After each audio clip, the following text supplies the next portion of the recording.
Hello there, my name is Joseph P. Buchanan. I am president of the Black Political Action Committee. We are here to welcome you in the community of Rhode Island, a place for real black community to be empowered regardless of the background or socioeconomic status. Remember, this is the Black PAC, who is trying to enhance the lives of black people everywhere. Hey everybody, welcome to the first in the Black PAC Introductory series. This is going to be a series where we go into the local black activists that live in Rhode Island and in the various areas, and we're going to be diving into a lot of history and getting to know some of the individuals who have been doing a lot of work either behind the scenes or in front of a lot of people. Our aim is to make sure that our space can be something that's educational, that gives people access to understanding their political power and knowledge, and gives us the opportunity to speak on the various issues that are coming to the black community in Rhode Island. To start with, today I'm going to be interviewing Joe Buck, Joseph Buchanan. He's a longtime political activist. He's been organizing for quite a while. I'm going to turn things over to him in just a second and start to ask him a few questions. Before we begin, I'd like to say hello. How are you doing, Joe? How you doing? My name is Joseph P. Buchanan, aka Joe Buck. I am a community, political, and social organizer and activist. I believe that every person in our community should be active, should have a voice, and should be able to speak up without being afraid. And this is what I do. I've done this since I was 12 years old, and I'm not about to stop now. So Joe, where were you born and raised?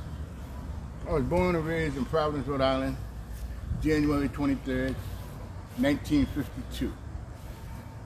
I was basically raised in Roger Williams Housing Project, which is a low-income housing development that was originally designed for veterans of war. When we first got there, it was white folks, and then it turned to majority black folks and some Puerto Ricans. Our Puerto Rican brothers used to be family just like us, so that's why most blacks in the Puerto Rican community get along very, very well. What was your childhood like growing up in the Roger Williams Project? Yeah. It was quite interesting. My mother always tried to keep me busy and active, but you know, as a kid sometimes you usually wound up getting in a little bit of trouble, not much. But as a 769 unit facility at the time, there were a few fights, you know. But basically when you live in public housing, everybody knows each other, so we have an understanding that there's no such thing as turf. Even though people like to believe that there's turf wars and that people in public housing don't get along, I find it just the opposite. And if you get involved with your neighbors, you get involved with some of the people that's from the street, even from some of the thieves, the hoodlums, the dealers, that they can truly understand and represent our community, because everybody has a value in our community. Everybody has something to offer in our community, even if it's a penny. You can offer that. And if you offer your services for free, God will look out for you. Now, I've heard that your mother was a community activist herself in her day. Could you tell us a little bit about the things that she did and how she inspired you to join organizing yourself? Well, my mother was Charlotte E. Buchanan Woods. She raised me in public housing. She also raised me to be respectful. But sometimes I can get a little bit ornery, you know, because I believe that our community needs people that are going to stand up and fight for it and not be bought off. My mother was a person that believed in her community. She believed in kids. We built the daycare center, the Roger Williams Housing Project, Roger Williams Homes, Williams Woods Housing, you know. She was the first black commissioner of public housing, and she taught me how to stand up and fight for my rights. Even though some of the tactics I might use seem a little bit harsh, and people might seem to be upset and aggravated with myself, I don't care, because my job is truly committed to the community. And what I have to do to get my community served and the services that we need, and the jobs and the boards and commissions that we should be appointed to, that's paid, not free, because they always want us to do free stuff. That is my fight. My fight is to make sure that my community is liberated, and that we do have jobs, and we do have businesses, and we do have housing, which we don't have now. And that makes me want to ask, what pushed you to start organizing? When did you start organizing? Why did you start organizing? What did you do? Well, back in the day, there was people like Buddy George, Freeman Swords, George Castro, Charles Walton. You know, they taught me what organizing was, what politics was all about. I have a friend named Anthony Alfrenia, who was there with me at Sada T. Gray, you know, Barbara Crank, Rochelle Lee. I've had a lot of good mentors in my life. And they taught me to stand up here and fight. I have a lot of educators that are also involved with myself to make sure that I stay on the right path, because I can get, like I said, I can get kind of ornery, because I want things done for my community. I don't want no BS. Now, I've heard a couple of people in the community say things like Joe Buck can be a little disruptive.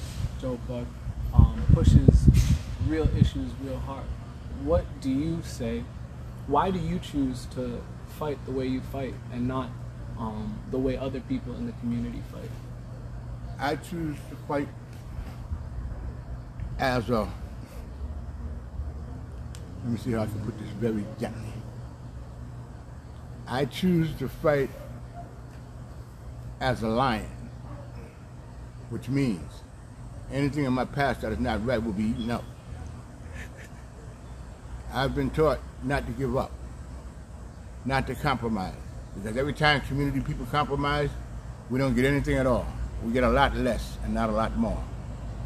So I believe in going to the mat, fighting for my people, making sure that some of our political leaders and also some of our so-called community activists and black leaders do their job.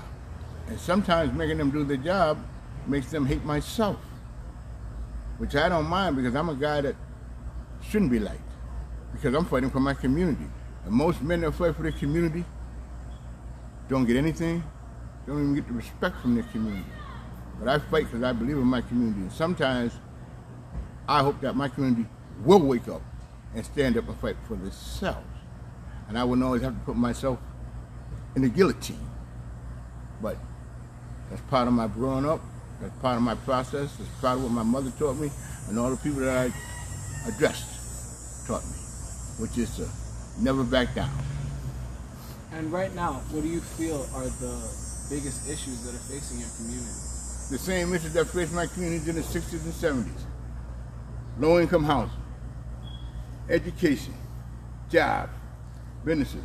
Why are we still fighting for these same things 40, 50 years later?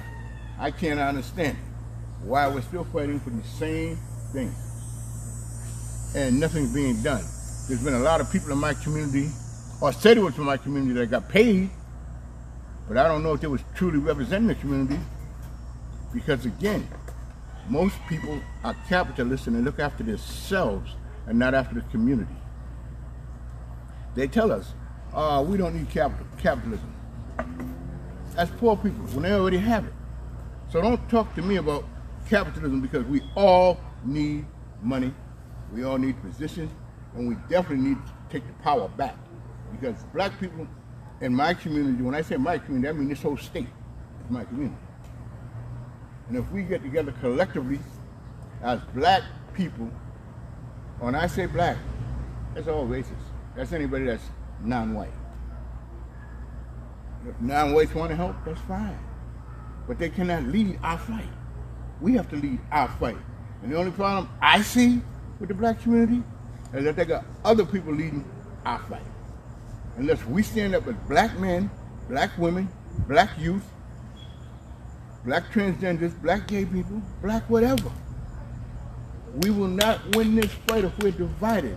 They divide the black and gay community against black folks, because the black, gay, and lesbians issues are not the same as the white gay and lesbians issues. And I know some people are going to take me to task for that, but I could care less. because we have different issues. Get that through your head.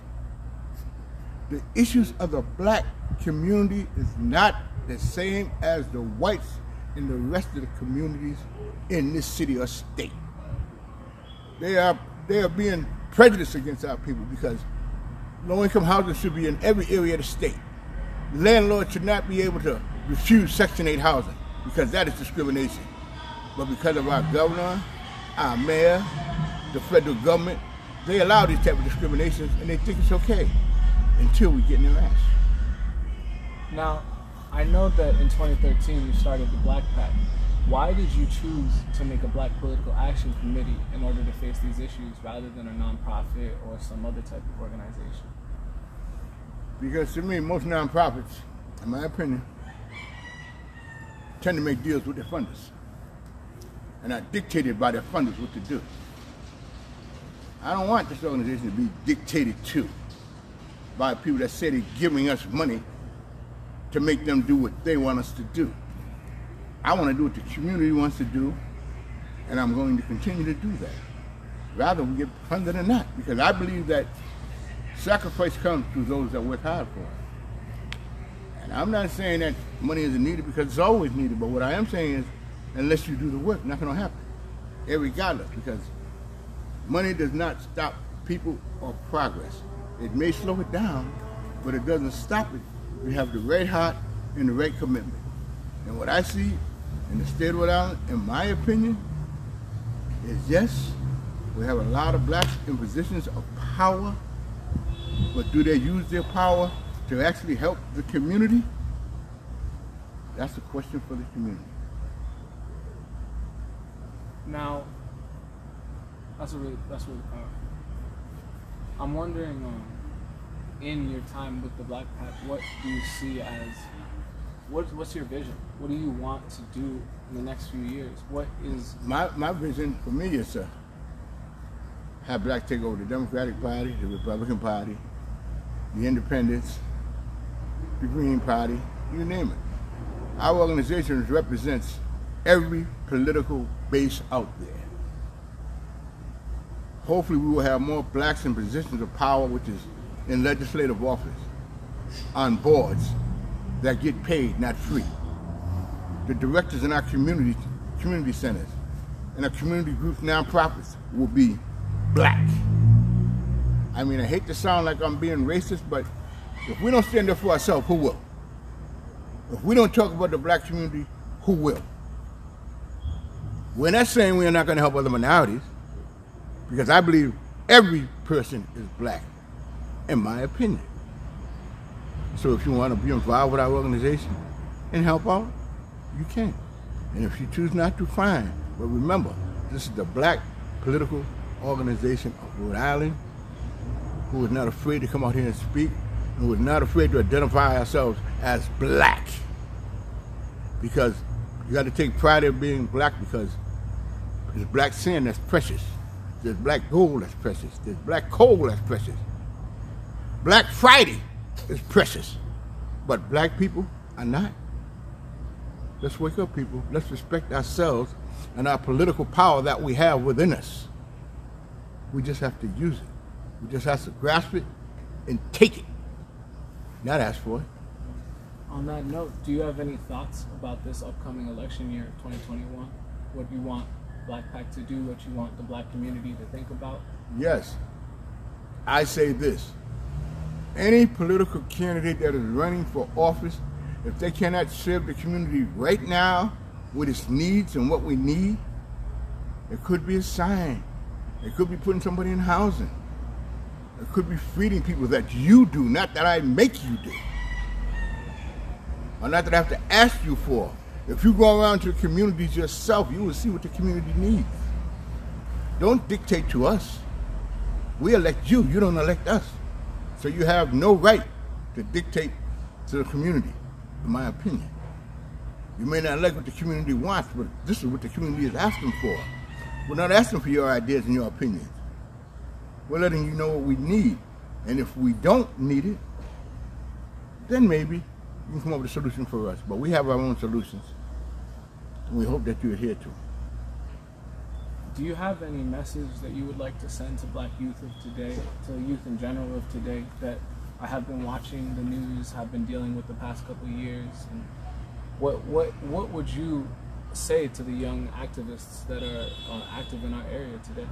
What I would say to my young Black intellectuals and non-intellectuals is that when you're out here leading the community or trying to lead a community, if you don't listen to the community's concerns and what they need, and you go out there on your own and try to do stuff, and then the community has a backlash on yourself and you got the nerve to get upset, you should be ashamed of yourself. Because again, you are working for the community. You're not working for yourself. And if you choose to come out here and do what you want to do, young folks, stand up, take your power back. Believe me that you youth have the power, but what you need to do is generate enough brain power and enough willingness to have heart and commitment to get this job done. Do not let these adults tell you what you can and not do.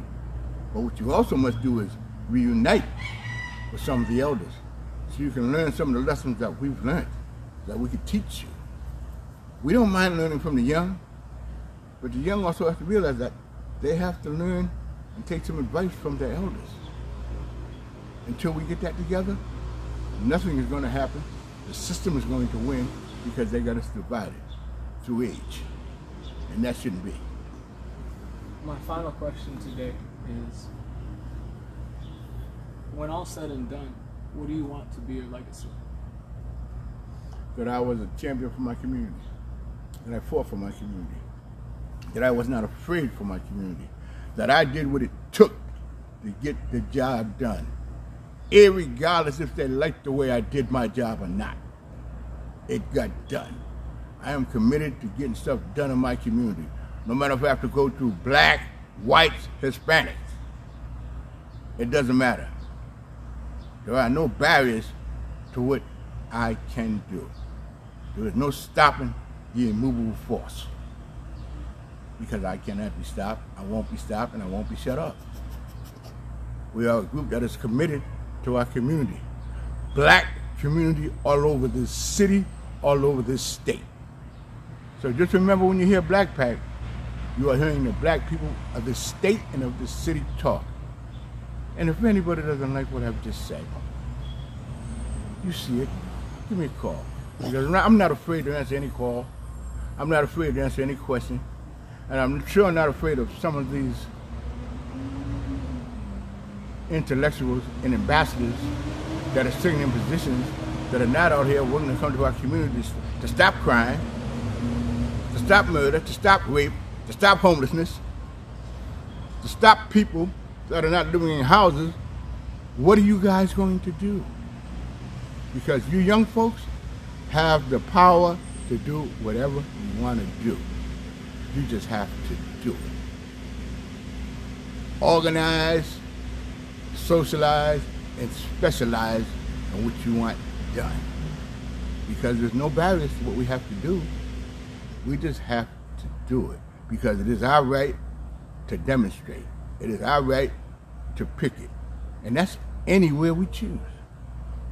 If we choose the courthouse, if we choose the state government, if we choose to sleep out on the state house lawn, that's what we should do. Because it is our human rights. And when they start violating our human rights, like with all these cameras, and we don't do anything, we have our youth riding these bikes, motorbikes, with no place for them to ride. And yet we're blaming our young people because all they're asking for is, can you give us a place where we can ride our motorbikes? There is plenty of land in this city and in the state where we can get this thing done. It's just like the homeless crisis. You got money, you won't do anything with it. The same thing with these bikers. Give them a bike ramp in the city. You can even do it down there in the skating rink if they really wanted to. You got it for the skateboarders. Have it for our people in our community that need to get together, that congregate. You want to vote? Do the right thing. You want to get elected? Do the right thing. Because if you don't, like everybody always says, oh, Joe, you're political. Yes, I am. But I'm also a community. And when the community speaks, you just will listen. Thank you. I'm out. God bless you. Anything else? Thanks for being a part of our program. There's more videos coming soon. If you want to check us out, we have Facebook, we have Twitter, we have YouTube, we have Instagram. It's either Black PAC RI, the Black PAC RI, or the Black PAC. You'll see our logo. It'll be on this screen right now as well, so you'll know how to find us. My name's Jair Sanasin. I'm happy you were able to come by and hope to see you again. Special thanks to our cameraman, Pure Mystics. Have a great day.